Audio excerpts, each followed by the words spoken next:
Hello guys, চলে আসলাম একটি নতুন ব্লগ ভিডিও না। তোমরা থাম্বনেল থেকে বুঝে গেছো আজকের টপিকটা হলো আমি কোথায় খেলতে যাই, সেটাই তোমাদের দেখাবো। তো চলো বেশি কথা না বলে তোমাদের সাথে শেয়ার করার জায়গা তোমরা দেখতে থাকো। তো আমি বাড়ির থেকে বেরোয় এই রোডের দিকে আসলাম, এবার এই সাইডে ভিতরে চলে যাব। ভিতরে আমি খেলতে যাই বাড়ির পাশে। এই রোড দিয়ে কিছুদের সামনে গেলে আমার খেলার মাঠ, তোমরা দেখতে থাকো।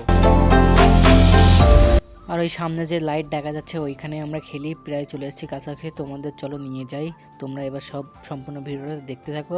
আর ভালো লাগলে সাবস্ক্রাইব এবং লাইক করবা, আর ফেসবুকতে দেখলে ফলো এবং শেয়ার করে পাশে থাকবা। ধন্যবাদ।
আর তোমাদের দেখার জন্য ভিডিওটা একটু ফাস্ট করে দিছি। আর দেখেন অনেক রাত হয়ে গেছে আজকে।